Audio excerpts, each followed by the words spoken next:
What if the wild remembered your kindness?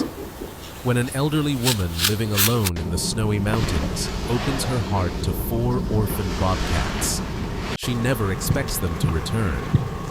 But one stormy night, when danger knocks and no one is around to help, something incredible happens. This isn't just a story about survival. It's about love, memory, and the silent bond between human and wild.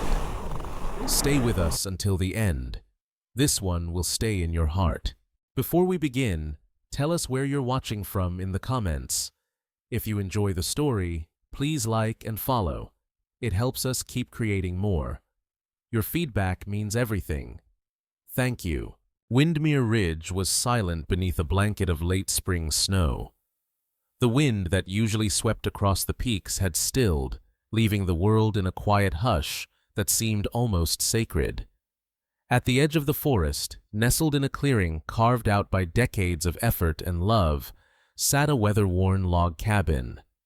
And inside, Agatha Rowan was waking up to another day in the mountains she called home. 80 years old, Agatha had lived through every storm Windermere had thrown at her. Her husband Charles had built their cabin with his own hands back in the 1960s, and although he was gone now, 15 winters lost to memory, his presence still lingered in the creaking floorboards and the worn rocking chair by the window.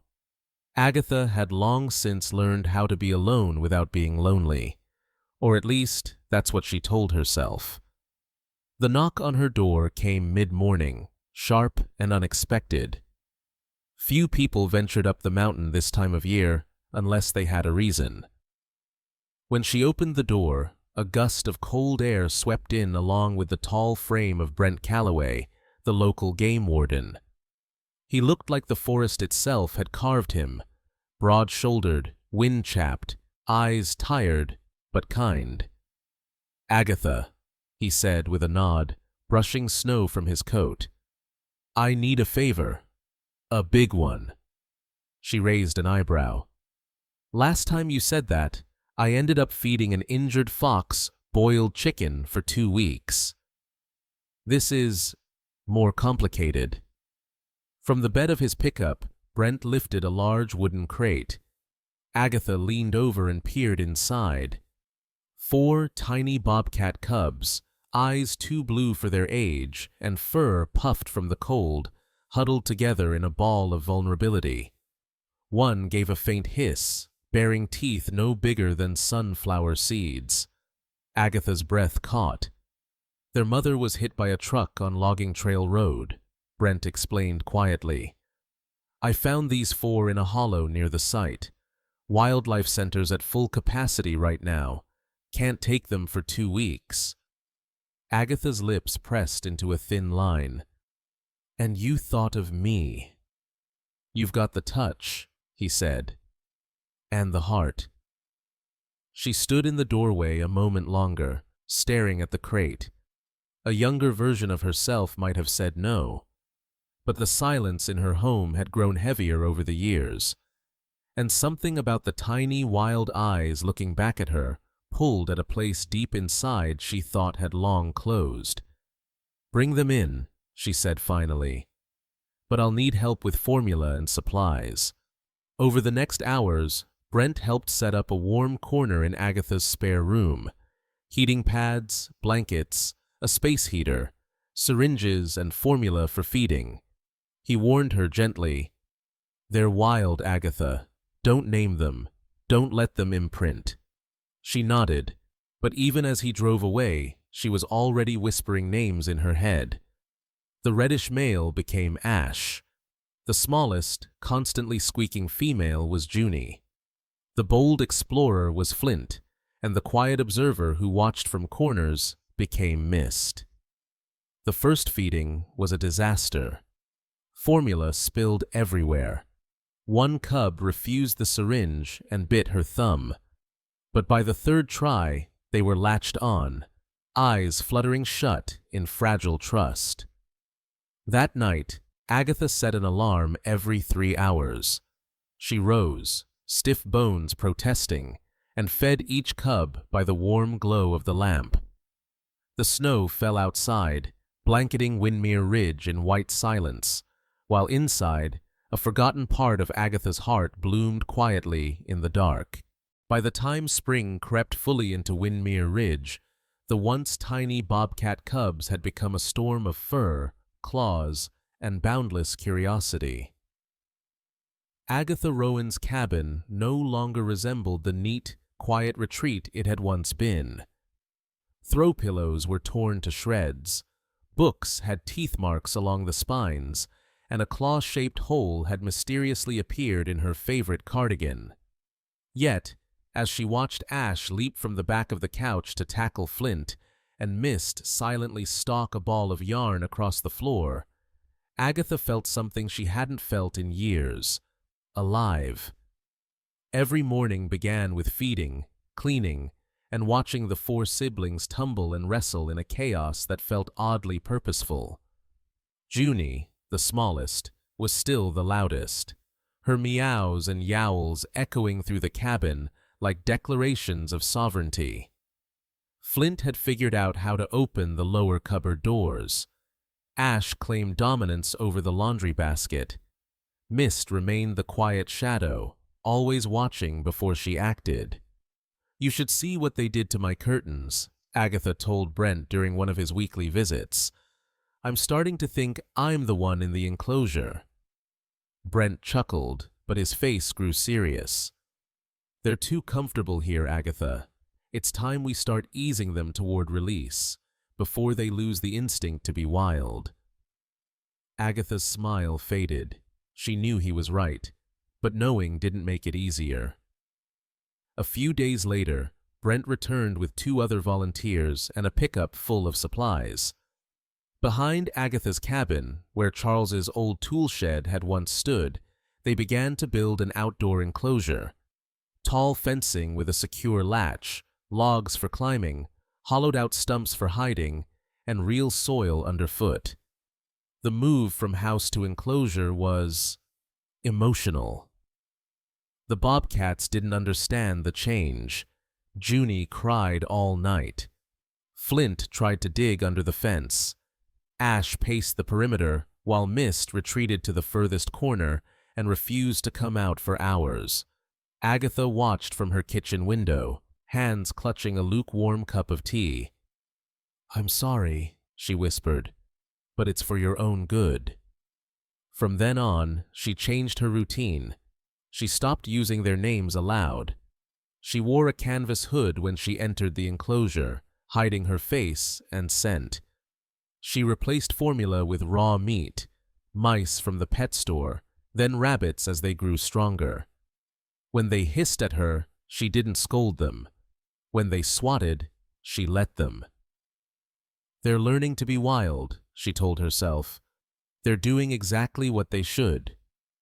But each night, after feeding, she'd sit in her porch rocker and open a book, reading softly into the dusk. Sometimes, when the light faded just right, she saw shapes through the fencing, silent and still, 4 figures listening just beyond the shadows. Weeks passed. The Bobcats adapted. They hunted mice that wandered into their enclosure. They stopped responding to her voice. They no longer followed her along the fence line when she left. The distance was working, which is why it hurt so much. One evening, just as the last golden light dipped behind the ridge, Agatha brought their food to the enclosure and lingered, waiting, hoping for even a glance.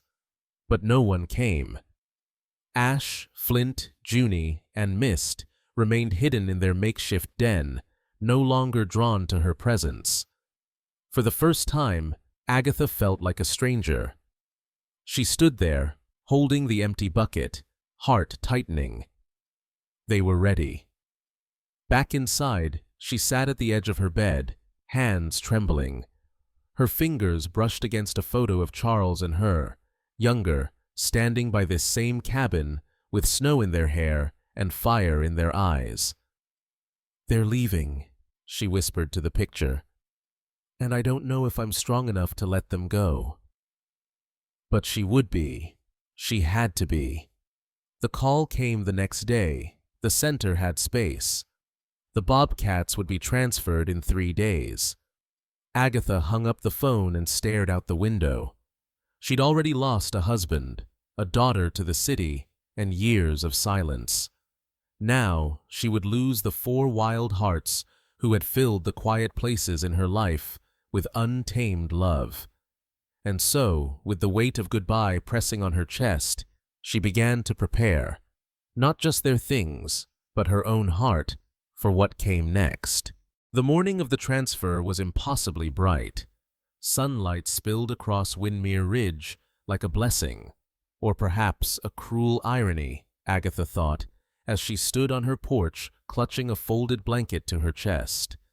The wind was still, but inside her a storm churned. Brent arrived just past 9 a.m., this time in an official transport truck with the seal of the Provincial Wildlife Center on its side. 2 handlers accompanied him, young, efficient, strangers. Agatha hated that they hadn't been here from the beginning. "We'll work fast," Brent promised gently. "Minimal stress." "Not for them," Agatha murmured. "For me." The Bobcats were already alert. They sensed the change in energy. Flint growled low in his throat as the handlers approached. Junie flattened her ears. Ash paced along the back wall while Mist vanished into the brush pile they'd made their den. The process took nearly an hour. Despite Agatha's efforts to keep them wild, the Bobcats did not surrender easily. They dodged nets, hissed, clawed, and resisted with a ferocity that made her oddly proud.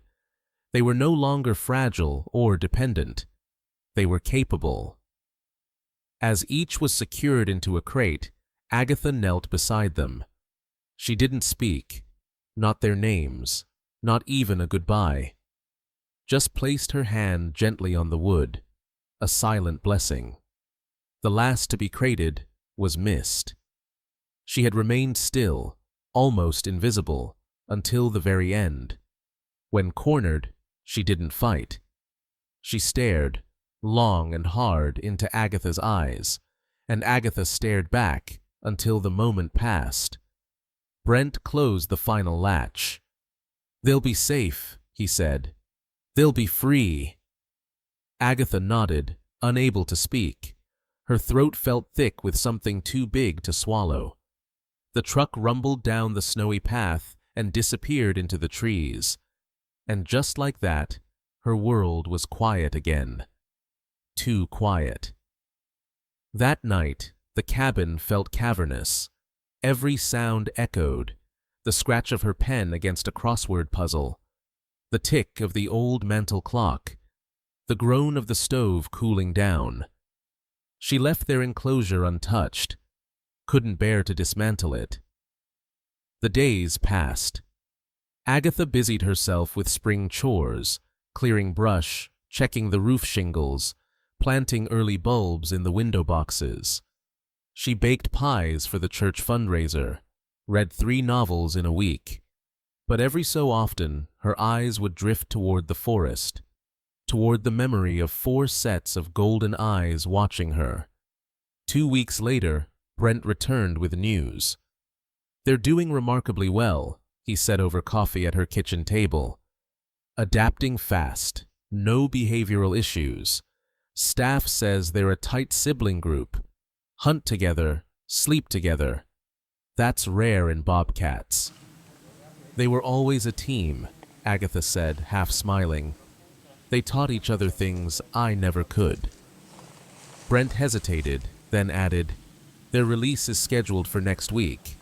They'll be set free in an area about 20 miles from here. Remote. Protected. It's a good place." Agatha set her cup down slowly. 20 miles, she repeated, as if tasting the number. "They won't come back," Brent said gently, already anticipating her unspoken hope. "It's better that way. Safer for everyone." She nodded. She understood. But that night, as she stood on the porch under a starlit sky, Agatha whispered all 4 names into the wind. "Wherever you go," she said, "go bold, go strong, and remember the mountains that first held you." Spring rolled into early summer. Wildflowers bloomed at the forest's edge. The air held the scent of pine and memory. And Agatha, though lonelier now, felt something different stirring beneath the quiet. Not grief, but gratitude. Because for a few brief, extraordinary months, her life had roared with wildness. And that wildness had loved her back. Windermere Ridge entered its quiet season. The air grew crisp again. Nights arrived early. The last of the wildflowers gave way to frost-tipped pine needles, and Agatha Rowan's cabin settled into its old rhythm.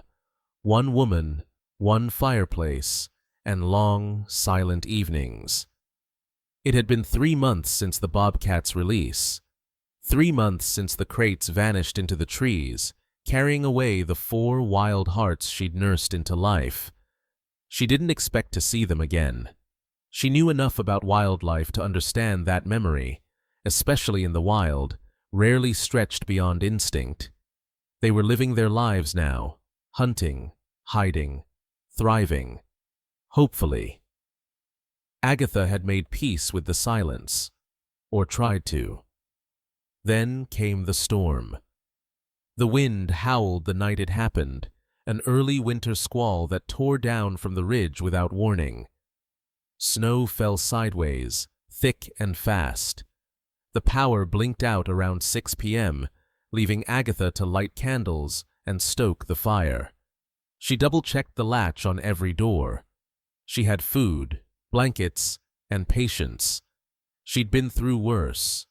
Just after midnight, she heard it, the unmistakable crunch of tires on snow.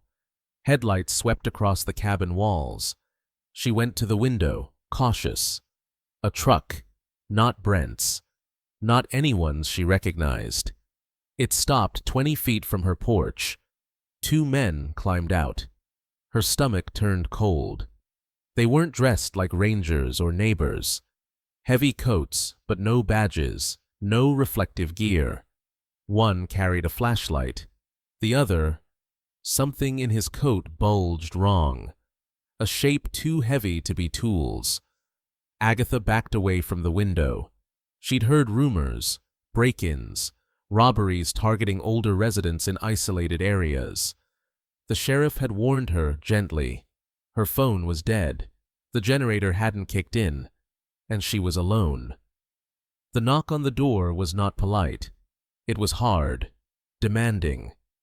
"Ma'am," a voice called through the wind. "We've got a report of downed lines. Need to check your fuse box." Lie. She said nothing. Another knock, louder. The voice changed. "Lady, open the door. Now." Her heart pounded. She reached for the old radio near the fireplace. Dead. No signal. Her late husband's shotgun was in the back closet, unloaded. Another bang. This time, fists. Agatha did the only thing she could. She ran. Out the back, through the garden gate, into the storm. The wind whipped snow into her face. Her boots slipped. Pain flared in her ankle as she twisted on a hidden root. She fell hard. Behind her, the cabin door crashed open. Footsteps. Laughter. Then, a sound tore through the woods. A low, throaty growl, followed by another. Agatha froze. Not the men. Something else. The intruders stopped too.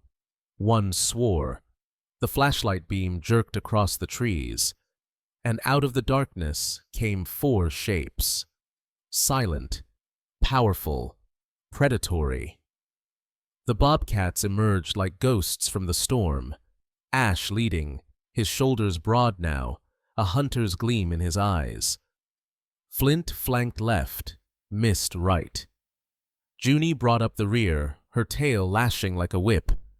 The men panicked. One shouted and raised a weapon, but before he could fire, Ash lunged, not to kill, but to warn, knocking the gun aside. Flint circled. Mist bared her teeth.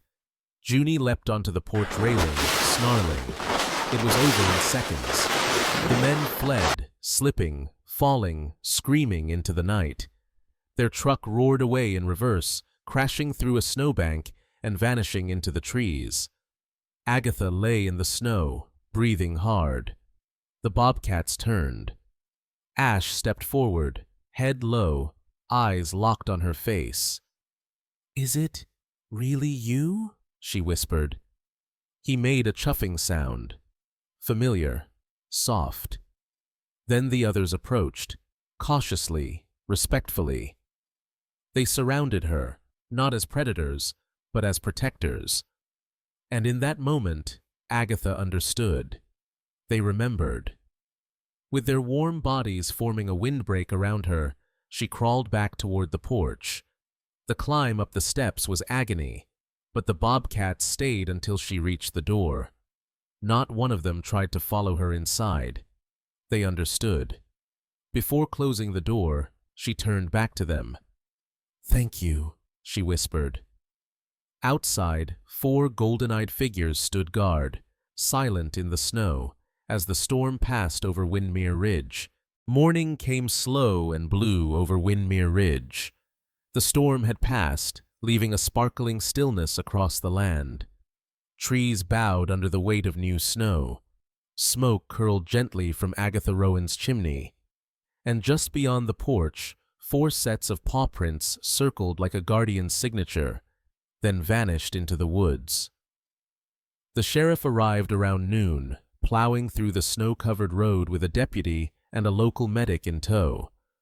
Agatha was ready, ankle-wrapped, tea brewed, her cabin in order. But her story, that, she knew, would be harder to explain. "Let me get this straight," Sheriff Dempsey said, scribbling notes. "You're saying 4 Bobcats protected you from 2 armed intruders?" "I'm saying," Agatha replied with calm certainty, "they came back when I needed them most."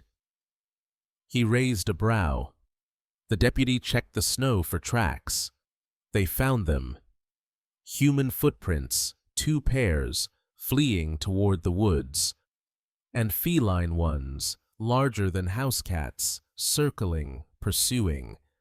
There was also blood, faint but visible in the snow near the porch steps. "Looks like someone left in a hurry," the sheriff muttered.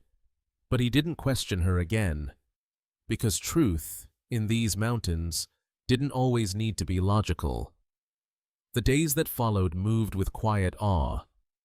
Word spread through Linden Falls. People came to check on Agatha, neighbors, game wardens, even local schoolchildren who once read library books under her guidance. Brent returned, stunned but unsurprised. "They remembered," he said quietly, gazing out at the woods. Agatha nodded. They did. She finally agreed to install a motion sensor camera and a small security system. And, at Sarah's firm request, she also adopted a dog from the county shelter. A gentle giant named Jasper, part Pyrenees, part mystery, with a deep bark and kind eyes. He settled into cabin life like he'd always belonged. And the Bobcats? They never came too close again. But from time to time, in the early twilight, Agatha would see movement at the edge of the trees. A glint of fur, a golden eye watching. One evening, she stepped out with Jasper and looked toward the forest, where the first stars blinked through the branches. She didn't call their names. She didn't have to. She just opened a book and began to read aloud. Her voice carried across the clearing, strong, steady, lined with years. And though she couldn't see them clearly, she felt them, listening. Spring came again, and with it, peace. Agatha returned to her old routines, planting herbs, writing letters, baking pies for church raffles. But something inside her had shifted. She was no longer simply the widow on the mountain. She was the woman who raised wildness and was loved in return. She was the keeper of a bond that no biology could explain. And when younger folks asked if she was afraid, of storms, of intruders, of being alone, she simply smiled. "I'm never truly alone," she would say, handing them a warm cookie. "Not anymore." On the anniversary of the night she was saved, Agatha walked to the edge of her garden with Jasper beside her. She left 4 small stones at the forest's edge, each one carved with a name only she ever spoke aloud. Ash, Junie, Flint, Mist. As she turned to go, the trees rustled, not with fear, but with recognition. And so the circle remained unbroken, not of blood, not of species, but of something far older. Trust, memory, love. The kind that once offered freely comes back on quiet pause when you least expect it and need it most.